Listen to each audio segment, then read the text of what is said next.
২০২৬ সালের পশ্চিমবঙ্গের বিধানসভা নির্বাচনের ভোট গণনা আজ ৪ মে ২০২৬ সকাল ৮টা থেকে শুরু হয়েছে।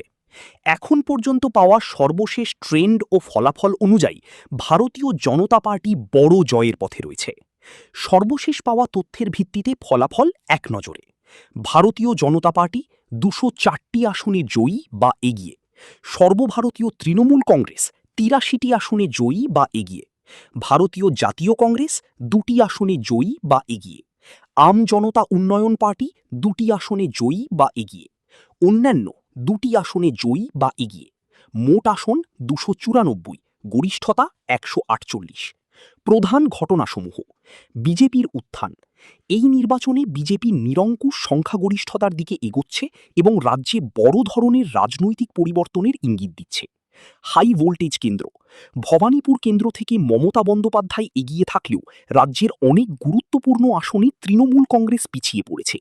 অন্যান্য দল, বামফ্রন্ট ও কংগ্রেসের পারফরমেন্স এবারও বেশ ম্লান। তবে মুর্শিদাবাদ অঞ্চলে আম জনতা উন্নয়ন পার্টি ২টি আসনে এগিয়ে রয়েছে। নির্বাচনের চূড়ান্ত আনুষ্ঠানিক ফলাফল আজ সন্ধ্যার মধ্যে পরিষ্কার হয়ে যাবে বলে আশা করা হচ্ছে।